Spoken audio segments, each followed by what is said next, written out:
Hello!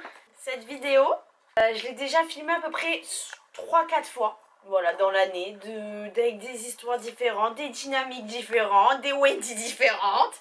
Et peut-être que celle-là c'est la bonne. Inch'Allah. Par contre, là, la coupe, on est vraiment sur José au mois. Très spirituel, très... Waouh, mais je suis sexe quand même, non? Et justement, sexe. Parlons-en. L'intro du futur. Allez, c'est bon, là, même là je lance une intro et tout, c'est bon.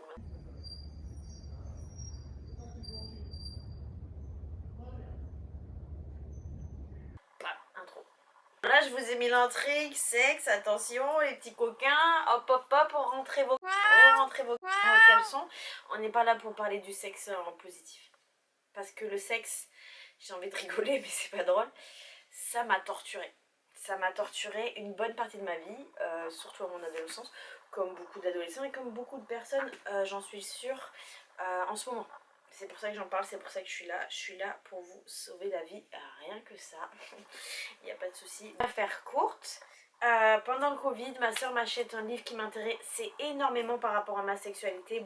Voilà, j'adorerais être sociologue et faire toute une thèse sur les déviances sexuelles dans la jeunesse. Et je pensais déjà le faire quand j'avais 17 ans. Donc c'est pour vous dire. Parce que c'est un sujet qui m'a toujours perturbée, qui m'a toujours animée, qui m'a toujours... Voilà, parce que aussi, voilà, nos sexualités, nos fantasmes sont la réflexion un peu, voilà, c'est le dark shadow, c'est aussi la réflexion de notre société, c'est la réflexion de choses enfouies, cachées. C'est trop intéressant, j'adore la psychologie autour du sexe. C'est pour ça qu'aussi, spirituellement, je m'intéresse énormément au tantra. Mais ça, on en verra, on en reparlera plus tard. De quoi je vais parler? C'est qu'en gros, je lis ce livre, il y a un témoignage. Il y a un témoignage d'une fille qui, c'est Dora Muto, en fait, le livre c'est Mal baisé, voilà, je vous le mets là. Dora Muto, je sais, hein, voilà, c'est un peu, je sais, il y en a qui aiment, il y en a qui aiment pas, je suis pas là pour faire débat, voilà, moi j'ai juste assez son livre, il était intéressant. Il y a un passage où elle va en Thaïlande, et là ça parle de féminine embodiment, le temple de Jade, le yoni, tout ça. Moi j'ai toujours été perchée dans ma tête, franchement on va pas se mentir, j'ai toujours été perchée dans ma tête. Je suis là, la nuit j'avais envie de partir en forêt, je regarde les étoiles, je pense que je suis la personne qui a le plus pleuré pour les arbres ici. Mais bref, c'est pas le sujet. Je sais pas pourquoi je dis ça.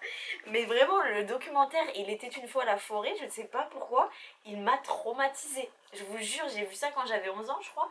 Il m'a traumatisée. J'ai jamais autant pleuré. Et dites-vous qu'après, j'ai regardé quoi? Into the Wild.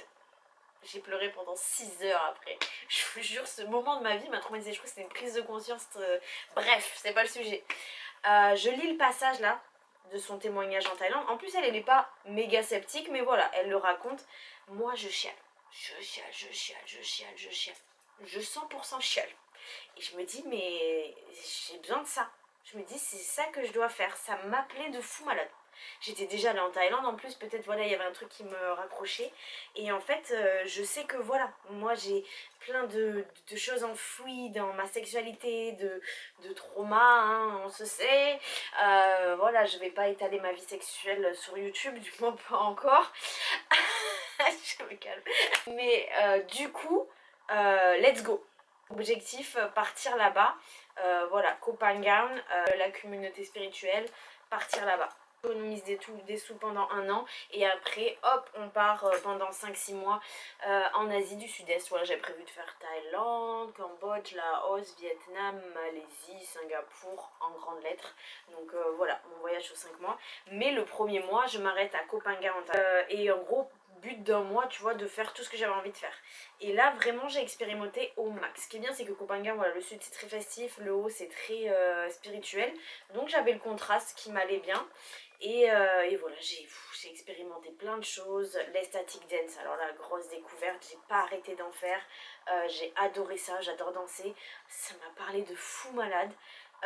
Féminine embodiment, du coup, tantra, toute forme d'atelier autour de méditation, des chakras, des nuits white spirit, enfin j'ai tout fait. Franchement, l'île, j'ai fait de gauche à droite, de haut en bas, j'avais le scooter, j'ai tout fait. J'ai tout fait. Et j'ai kiffé. parce que voilà, en vrai, grave mon délire. Il y avait une fille, voilà, des chamans, hein. Faut que j'arrête de vouloir ne pas dire chaman si elle est chamane. Mais c'est parce que ça me fait toujours un peu peur ce mot, c'est tellement, pour moi, c'est tellement un grand mot que j'ai du mal à dire. Tu vois, je suis en mode, elle se dit chamane, donc elle est chamane, mais est-ce qu'elle est chamane? Qui valide les chamanes? Les esprits? Est-ce que je dois demander aux esprits si elle est chamane? C'est bon, elle dit elle est chamane, dis-le qu'elle est chamane, c'est bon. Arrête le sceptique. Tu connais hein, la double identité, la polarité, la contradiction, le yin et le yang. Moi, il n'y a rien que je fais de mieux, tu vois. Bref, quoi? En gros, sororité, temple de jade, yoni nettoyage et tout ça, comprendre ta féminité, comprendre tes trucs et tout. Et en vrai, en fait, en vrai de vrai, ce que j'avais besoin, c'était de l'acceptance. De l'acceptance parce qu'en fait, je vivais avec beaucoup de honte, beaucoup de dégoût de moi-même, beaucoup de choses inassumées. Là, ils m'ont appris à l'utiliser d'autres manières, voilà, que mon pouvoir créateur, que ma créativité pouvait avoir d'autres façons de faire, tu vois, la danse, le chant, vraiment ça m'a soulagée, ça m'a montré d'autres directions, d'autres croyances, ça m'a ouvert, et oui, ça m'a ouvert sur le monde spirituel.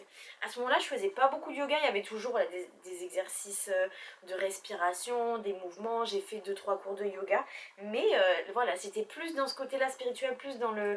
En fait, parce que la communauté était très tournée par le chakra sacré, dans les workshops et tout ça, mais aussi parce que c'est ce qui m'a appelé premièrement, c'était la source de mon malheur, mais aussi ma source de ce que je suis au final, parce que je suis quelqu'un d'extrêmement sexuel, du moins énergétiquement parlant. Et c'est aussi ce qui m'a torturée. Parce que étant une personne qui ne s'aime pas et ayant de fortes envies sexuelles, en fait tu as forcément une envie de plaire, tu vois. Et du coup ce schéma-là de rentrer, tu vois, dans la séduction, dans le physique, dans le... Et j'avais une contradiction, tu vois, genre une peine en moi, une honte, c'était un peu complicado inside, tu vois. Et voilà, et là ça a été le début de la quête de mon soulagement qui est venu en fait aussi très différemment parce que quand je suis rentrée de ce voyage, il s'est passé, comme je l'ai dit sur Instagram, hein, ma mauvaise expérience dans mon travail et donc j'ai fait l'autisme sur le yoga. Et là, en fait, qu'est-ce qui s'est passé dans mon yoga? Dans mon yoga, vous savez, hein, moi je fais de la Kundalini, je fais de tout quoi. Mais du coup, je fais de tout justement. Et du coup, ce yoga, cette pratique-là que j'ai commencé à avoir, honnêtement, il y a eu des tripes, hein, il y a eu vraiment des états de conscience modifiés, il y a eu des trans. Là aussi, quand j'étais en Asie avant, il y a eu des trans, il y a eu des moments mystiques bizarres. Un jour, je ferai une vidéo sur ces moments-là, je ne sais même pas comment les décrire, mais en fait, j'ai commencé à avoir une conscience un peu perchée de plus en plus, tu vois, mais grave appréciable. Parce que je me rends compte que ça me va ça me va de fou malade. Genre, tellement ça expand ma créativité, ça expand mes croyances. Bon, on en reparlera dans notre vidéo, j'ai trop... Ok. Du coup, qu'est-ce qui se passe? Oui, ce que je voulais dire, c'est que là, mon yoga, après ce voyage-là, et surtout mon yoga quand j'ai eu cette période-là où j'étais mal, c'était du pur... franchement, c'était du pur guérison, quoi. Se guérir. Et on était vraiment plus dans les... J'allais chercher les ressentis dans mon corps, j'allais chercher... Enfin, souvent je le dis à mes clients, vous voyez la posture du pigeon. La posture du pigeon, c'est pour moi, ça a été un déblocage de fou malade. J'ai tellement pleuré dans cette posture, je me suis tellement toujours retrouvée dans cette posture. Je suis restée des heures dans cette posture. Voilà, des fois, je me mettais en pigeon, juste, j'étais sur mon tel. J'ai pleuré des heures dans le yoga aussi. J'ai vraiment eu des déblocages très somatique aussi parce que voilà, il y a des fois je faisais des choses, je sais, genre les mouvements, je sais pas pourquoi je les faisais. Après moi ça va, je chauffais dehors, pas de miroir et tout, donc tu vois, je me disais pas genre faut que ça ressemble à quelque chose. Mais c'est vrai qu'en fait je savais pas encore ce que c'était le somatique et tout ça, mais il y avait vraiment l'envie de guérison par le corps. Et c'était totalement relié à mon histoire déjà parce que j'ai eu un dégoût de soi, un problème de reconnexion avec son corps. J'avais besoin en fait de réparer la relation que j'avais avec mon corps. Donc c'est passé par le yoga, mais aussi parce que votre corps, c'est votre rapport à votre matière. Et en fait votre corps a une intelligence, a un pouvoir d'auto-guérison, a une mémoire. Ça bon, on vous l'expliquera jamais autant, je pense que vous le savez déjà. Mais voilà, il y a quelque chose de mystique avec ce corps. Et en fait, moi, c'est pour ça que j'ai eu autant besoin du yoga. C'est que vraiment, j'avais besoin de réparer ma relation avec mon corps et avec moi-même. Et du coup, il y a eu plein d'introspections, il y a eu, enfin voilà, c'était fou, hein, franchement, on s'est pas ennuyé hein, pendant ce yoga, on s'est pas ennuyé. Et c'est jamais ennuyant, hein, je peux dire, c'est infini le travail, mais bon. Mais quand même, j'estime que voilà, j'ai fait un beau step. Mais tout ça pour vous dire, je voulais vous parler de ma spiritualité. Oui, du coup, parce que ça a commencé par ça. Et après, en fait, voilà, c'était tellement dingue ce que j'ai eu en yoga, tu vois. Même, enfin voilà, les prises de conscience et tout, truc de dingue, quoi. Et même si j'avais jamais trop pris de cours de yoga, j'en ai juste pris 2 en Thaïlande, je me suis dit, ben, en vrai, je pense que je pourrais devenir prof de yoga, ou du moins, let's go, part te former en Inde, tu vois. Je savais que je voulais aller en Inde pour me former et que c'était la base, c'était pour moi essentiel. Puis j'ai toujours voulu aller en Inde, tu vois. J'étais allée en Asie, mais j'avais pas fait l'Inde. Et en fait, ça s'avère que déjà, bon, faut savoir, voilà, j'étais au chômage un mois avant d'y aller. Et en fait, pendant un mois, j'ai fait vélo, yoga, j'ai travaillé mon équilibre tous les jours, parce que j'ai un équilibre de crotte. Et tous les jours, je faisais les 5 minutes d'équilibre et tout. Donc quand même, j'ai bossé, tu vois, même si c'était que par ma pratique, j'ai fait ma pratique. Et j'arrive à cette école de yoga. Et en fait, je suis désolée. J'ai des mêmes passages en mode je savais pas faire les inversions, je savais pas faire le chaturanga et tout. Mais les gens ont vu en fait, ils se sont dit mais elle a trop l'esprit yoga, genre. En mode en fait j'étais trop spirituelle. Je sais pas comment dire, mais c'était trop mon monde. Genre, c'était trop mon monde. Et c'est vrai que là, à l'école, tu vois, j'y suis allée, je me dis, bon, pas de stress, on verra ce que ça donne, tu vois. Et justement, je parle de ce moment-là, parce que pour moi, il est, genre, dans ma vie, il est incroyable. C'est que, avant de partir en Inde, vraiment 2 3 jours avant, il y a toujours cet endroit à Nice, où I Love Nice, tu vois, à la colline, à Robacapé, où tu as vue sur la mer et vue sur la ville. Et c'est un endroit, j'adore venir à vélo, il y a une petite montée, c'est très touristique, donc je me sens toujours chanceuse d'être là. Et, euh, et c'est un endroit où je m'étire, je médite, j'écris, je lis. Et là, en fait, j'y allais, c'était vraiment 1 ou 2 jours avant que je parte en Inde. Je savais que c'était la dernière fois que j'allais être ici avant de partir en Inde. Et sachez que quand j'étais en Asie, c'était quasiment le lieu qui me manquait le plus, au final. Le lieu qui me manquait le plus, j'avais hâte de revenir à cet endroit quand j'étais en Asie. Je sais pas, j'adore cet endroit. Et, euh, et en fait, j'étais là et, euh, et je commence à écrire mes peurs avant l'Inde et tout. Parce qu'en plus, j'avais très peu préparé mon voyage, j'avais pris mes tickets 3 semaines avant. Donc voilà, il y a peu de préparation. J'écris mes peurs et je les débunk toutes, une à une. J'ai peur de ça, mais je sais que... Et ça d'ailleurs, tu vois, maintenant que j'y pense, je pense que c'est peut-être un appel à la super conscience, qu'on dit la conscience supérieure. Mais qu'est-ce qui se passe à ce moment-là? Je crois qu'en fait c'est totalement ça même. Je crois que là c'est là où... Je sais pas comment dire, mais à ce moment-là, j'ai eu un sentiment. En fait, c'était. Je sais pas, j'ai commencé à réfléchir. Je me disais, mais en fait, j'ai déjà tout. Je ressens le tout. Je me sentais remplie. Et je comprenais que c'était qu'un plus. Mais tu vois, j'en pleure, c'est fou. Je comprenais que c'était qu'un plus, l'Inde. Mais que j'avais déjà tout, en fait. Et je me suis sentie, mais c'était fou. Et j'ai pleuré, du coup. J'ai pleuré de fou malade. Et bien en fait j'ai senti une gratitude et franchement j'en fais plein hein, des pleurs de gratitude comme ça m'arrive très souvent et surtout après l'Inde et tout, mais celui-là il est spécial dans mon cœur parce que c'est vraiment une compréhension qui m'est montée et j'ai senti ouais en mode j'ai déjà tout genre en mode c'était je sais pas c'était grandiose, j'étais genre remplie, tu vois, j'étais vraiment remplie et c'était fou. Et je sais pas, ce moment je me rappellerai toute ma vie. Et aussi, fun fact, mais vraiment je sais pas pourquoi. Je sais pas pourquoi je vous dis ça, mais parce que c'est resté en tête. En gros, j'étais à cet endroit-là et j'ai eu comme un, je sais pas comment dire, un flashback ou je sais pas quoi. Mais je me suis vue une demi-seconde dans une voiture à un endroit précis de Nice. Et là, c'est trop bizarre, c'est mystique ce que je vous raconte. Mais des fois, j'y pense, je me dis, mais je crois peut-être qu'un jour, enfin, que ce jour-là, j'ai eu une connexion à une âme, une connexion à quelqu'un. Parce que je vous jure que, je sais pas pourquoi j'ai cette image, au même moment, pendant ou à la fin de ce sentiment-là, je me suis vue, et je vois très bien dans Nice où est-ce que j'étais. Dans une voiture à cet endroit-là. Alors qu'en plus, moi, j'ai pas de voiture sur Nice et tout, tu vois. Mais c'était, je sais pas, genre une seconde où j'étais là-bas. Voilà, ça, je Je sais pas pourquoi, mais incroyable, non? Enfin, bizarre, mais incroyable. Ou c'est juste un bug de ma conscience.